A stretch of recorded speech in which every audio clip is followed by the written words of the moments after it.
part of the reason that societies have always disintegrated in some ways, because the men who are supposed to act like men act like boys.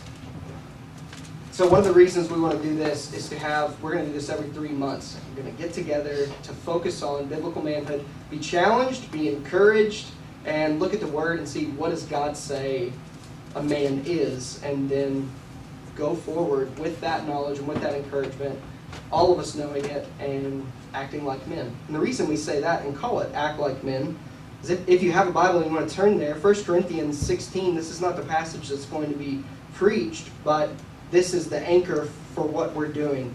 At the very end of the book of 1 Corinthians, a very long letter the Apostle Paul wrote to this church in modern-day Turkey.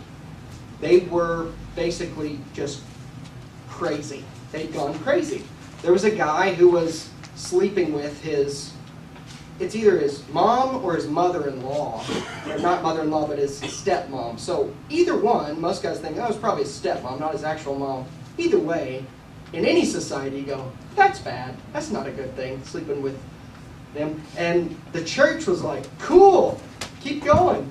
Like, God's grace covers all our sins. Just keep going, do whatever you want, man.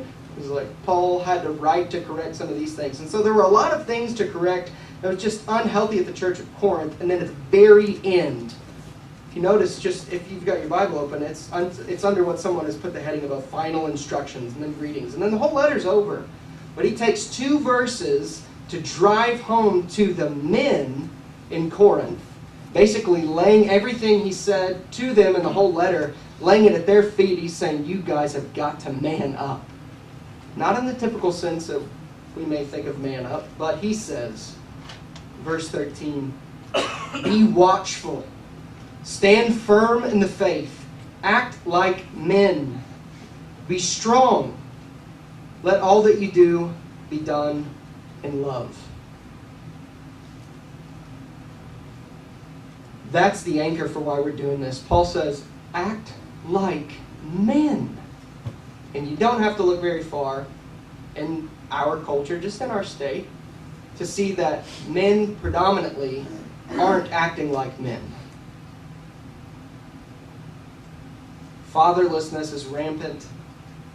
Men aren't leading their families. Even if they know Jesus, men aren't really leading and loving, protecting, providing for, not just physically, but spiritually, their families. Most men are acting like boys. And so I think what we should do is this. Get together and explicitly encourage one another from the Word.